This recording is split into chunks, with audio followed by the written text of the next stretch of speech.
One thing that is common across true crime stories, especially those that have to do with missing people, is that there are often complaints about how the police take charge of a case and even how they treat people reporting their loved one as missing.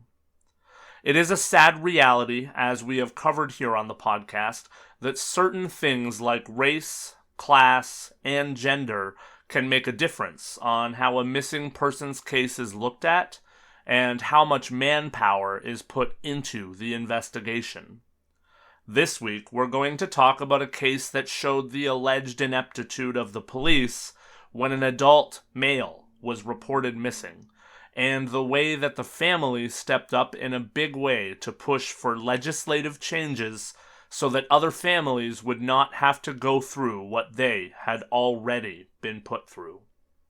Hello, my name is Lance, and welcome to episode 104 of Gone But Never Forgotten, Brandon's Law, the Disappearance of Brandon Swanson.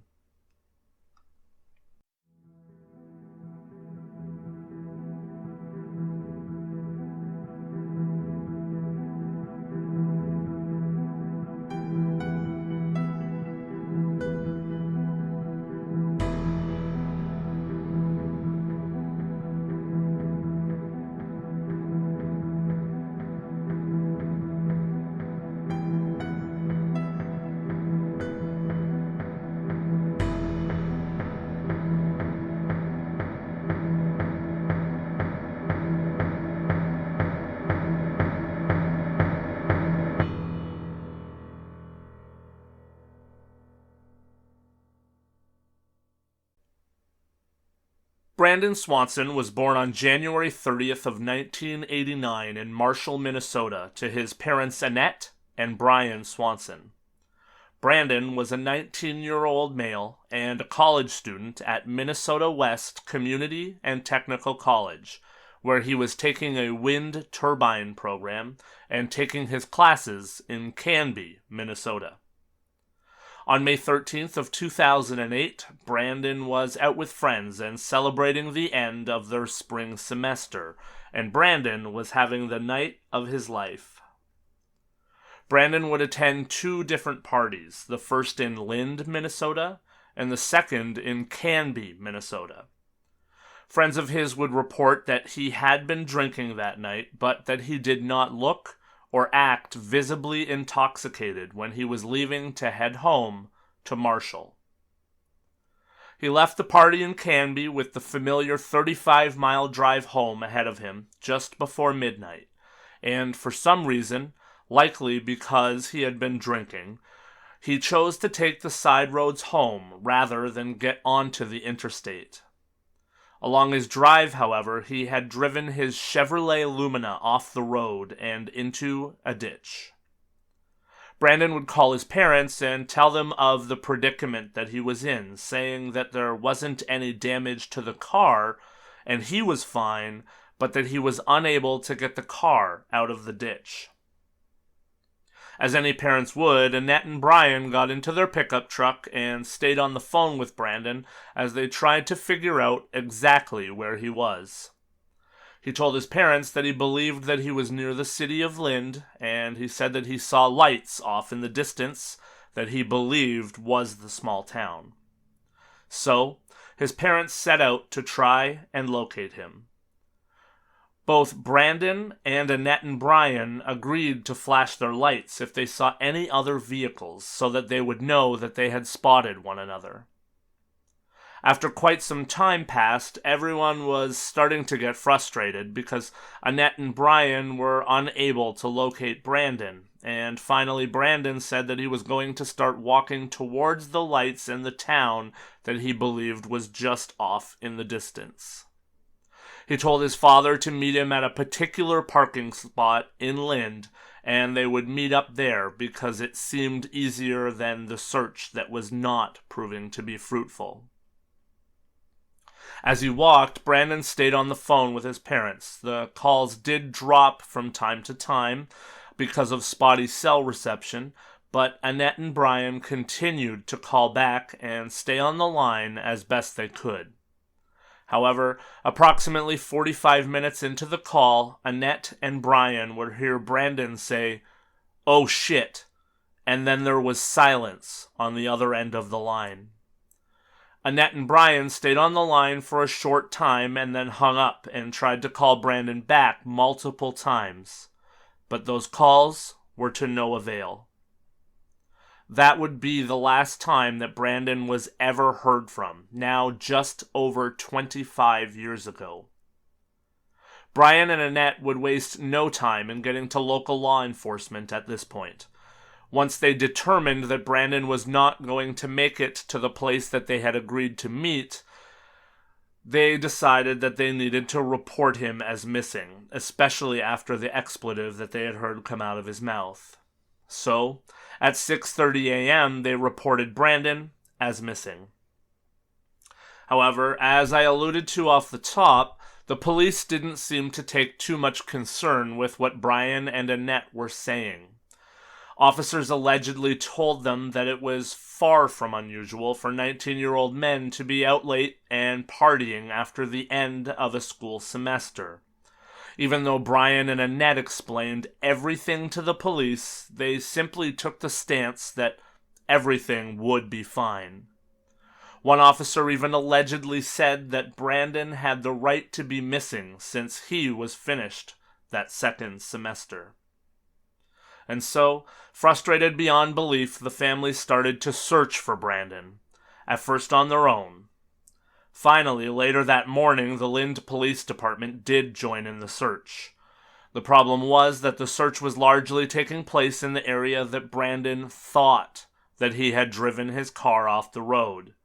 Nobody knew exactly where he had been, and nobody could locate the car, much less Brandon.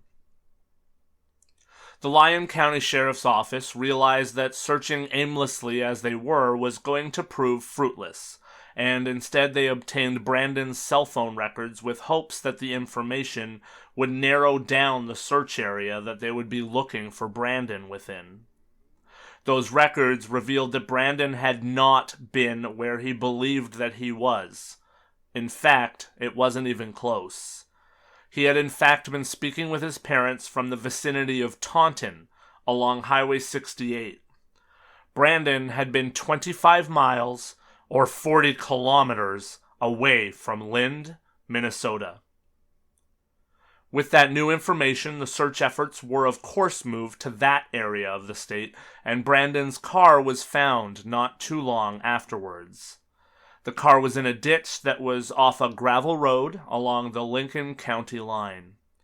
That meant that yet another sheriff, the sheriff of Lincoln County, would also join the investigation.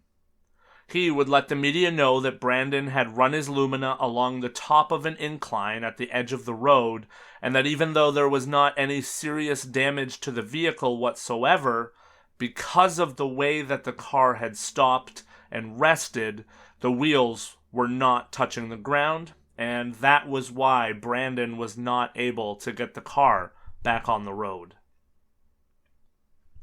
One of the first things that investigators noticed was that because of the underbrush and the grass in the area, there was absolutely no tracks left behind to show which way Brandon had headed when he finally made the decision to leave the vehicle behind to hopefully meet up with his parents.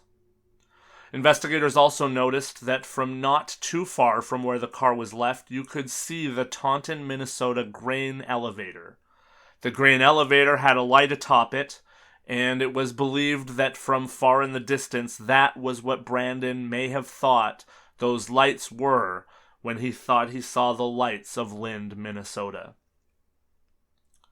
There were ground searches, there were air searches, there were search dogs, and there were members of the community now joining in the search to try and locate Brandon.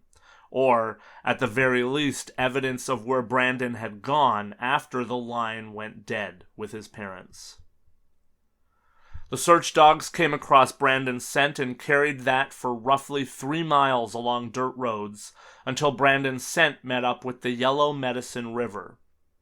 Investigators said that the dogs came to the bank of the river, and it appeared that Brandon's scent in fact had gone into the stream.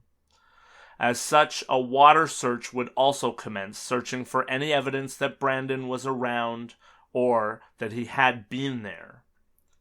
Unfortunately, though, nothing more was seemingly left to be found. Eventually, the search parties dwindled down, and the sheriff walked the stream every day for a month looking for changes, but found none.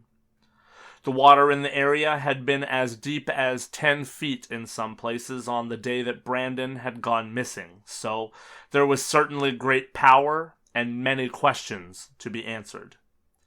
Unfortunately, though, those questions still have not been answered to this very day. In 2010, with no answers seemingly in sight, the Minnesota Bureau of Criminal Apprehension would take over as the lead agency in the disappearance of Brandon Swanson, and they set up a dedicated tip line for the case.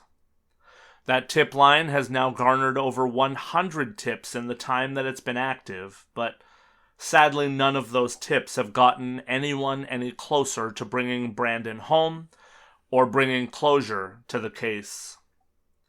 It was believed widely that Brandon had either succumbed to foul play or an accident of some kind. As you can imagine, as search efforts wound down, Annette was beside herself at the initial reaction when she reported Brandon as missing. She could not believe that the police would disregard a person going missing, much less a person going missing under the circumstances that Brandon did, essentially while conversing with his parents. The belief was clear that if Brandon had wanted to disappear, he could have done so with a whole lot less effort than he had put in. Annette and Brian stood up against the system to make changes so that others would hopefully not have to run into the same circumstances that they had. Knowing that it would help nothing in the disappearance of their own son, though, they began to lobby for changes to the state laws so that it would be required for law enforcement to do investigation into a case of a missing adult as soon as it was reported, much like is done when children are at the center of missing person cases. Their work paid off, and they would have a bill introduced that was called Brandon's Law. The law would change the wording in Minnesota so that the state's missing child program would change the word child to the word person, and thus create the expectation that investigations would take place in the case of a possibly abducted person immediately, regardless of their age. Brandon's Law was passed into state law in May of 2009. On May 14th of 2008, Brandon Victor Swanson went missing. At the time of his disappearance, he was 19 years old, and he was approximately 5'6" and 120 pounds. He had brown hair and blue eyes. Brandon had piercings in his right and left ears. He was last seen wearing blue jeans and a t-shirt. If you know anything about the disappearance of Brandon Swanson, please contact your local FBI office or submit an anonymous tip with Crime Stoppers. In 2023, there was a brief update in this case to state that there was still tips that were coming in 2023. The sheriff's office stated that there had now been new tips that Brandon had got into an argument with someone on the night that he was last seen. None of those tips, though, as of press time, however, have come to bring any closure within the case. Aside from the car that was located, there has never even been one piece of physical evidence within this case. Brandon, his keys, his cell phone, his clothes, and everything else that he had with him were never recovered. What a crazy case. You may be wondering why changes needed to be made to laws for situations like this, and why there was even people standing against these changes that were brought on by Brandon's Law. In 2009, we were just on the precipice of technology in terms of phones and such, and it's believed that there are privacy issues with the changes to the law because it does give the police the ability to track things like cell phone activity in the cases of adults. Someone may in fact choose to try to leave their life behind, and police are now able to track them down a heck of a lot easier. So, that is in fact controversial to many. One thing that I do know, though, is that even if police locate a missing adult, they do not need to return that person to anyone. As such, the person could explain away their disappearance. I think in cases like that, it is still better for the family to hear that their loved one is okay, but does not want contact. I can't imagine that that would be worse than just having to live the rest of your life with a complete and utter unknown as to what happened. So, that's where I sit with this. As we always say, it's better to be safe than sorry. In closing, I want to welcome all of the new listeners to the podcast, as I have seen some wonderful new numbers. Thank you for spending time with me each and every week, and thank you for being a goner. If you would like to support the show, please follow the pod, rate the pod, and tag the pod anywhere and everywhere so that more people can find our little corner of the internet. That helps the podcast more than you could ever know. If you would like to help further, you can support the podcast financially through Patreon or by doing one-time donations through PayPal at gbnfpod@gmail.com. This podcast is indeed a labor of love, but every little bit certainly helps, and everything I pour into the podcast obviously costs. Also, don't forget to follow along on social media and chime in with your thoughts, your opinions, and your beliefs. I'll leave it there for this week and look forward to sharing a new case with you next week. In the time between, please remember to be a part of the solution and not a part of the problem. And most of all, remember to just be better. Thank you so much for listening to Gone But Never Forgotten. I'll see you next week.